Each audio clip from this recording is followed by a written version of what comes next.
हाय सांग so happy last रज तो यहाँ हूँ मोर काली ब्लॉग जो मो लेट रे पोस्ट करछि। एटा हूँ रज संक्रांति मोर लुक्स थिला। देन मुझे प्लेट फ्लेट सजे एमती सज होगी निजे अलता फलता लगे कि पाउंजी फाउंजी पिंधि कि मत पाउंजी पिंधे भल लगे कदली पटर उपर। एटा हूँ पूरा ओडिया घरे। देन एटा पोड़ पिठा गोटे थाली रे दही बरा बुंदी अलता देन मेहंदी और पान टिके सजाड़ी देली। पोड़ पिठा तो जानछनी आपण माने केमती रजर एटा फेमस पोड़ पिठा। तो मुझे एमती सजाई निजक टिके आसिक फोन आगे टिके सज हो गली। एटा मोर रज लुक्स थिला।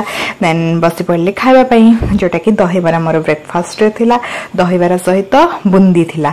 तो यहाँ हूँ पूर्व दिन रात बनाई थिला। देन बसी पड़े खावाई आउ एमती खाई माने मत बहुत भल लगे एमती माने दहीबरा खट्टा खट्टा दहीबरा टिके बुंदी पकईदे एटा मिठा लगे। तो एमती बसी पड़े खावाई। देन टिके निजक सज हो गली देखु। देन आसिक देखिले तो हम शुआ आसी बाहर बसी उड़ीकी। देन आसिक बनइली संध्यारे आज टिके मैंगो मस्तानी बनौली। एमती कट कट करी काटी देइथिली आंब को। देन टिके डिजाइन कर देइथिली एमती पूरा फुल भलिया देखा जाउतला। देन ताको मैंगो मस्तानी पकेइकरी आइसक्रीम फाइसक्रीम पकेइकी काजू फाजू पकेइकी ताको टिके भल से डेकोरेट कर देली।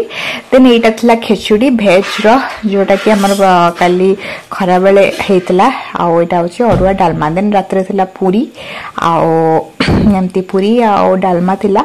देन एटा होची मो भाई रो पनीर मसला बनौला।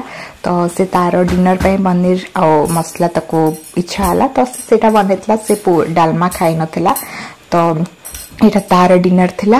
देन मोर एठी थिला डिनर पूरी सहित डालमा। तो एमती पूरी एटा थिला कौन खड़ा मुग डालमा पड़की गोटे हेतला। देन एटा मोर काली रातिर डिनर थिला जोटा कि मो लेट रे पोस्ट करुछि कारण काली पोस्ट करिया पई मो भूली जाइतिली। तो एटा होछि डालमा थिला आ डालमा टा मते खापे बहुत भल लागे। देन आसी गली नाइट स्किन केयर करिया पई जोटा कि मोर face pack daily face pack थिला। तो एमती फेस पैक लगे देली। देन चली सोया पई आ एटा टी देखि जंतु एटा भी टिके मोर आ गोटे रज ड्रेस थिला जोटा कि मो सज हो जाइतिली। तो एमती पिंधि टिके एमती सजाया पई मते बहुत भल लागे। So thank you tata bye bye happy रज।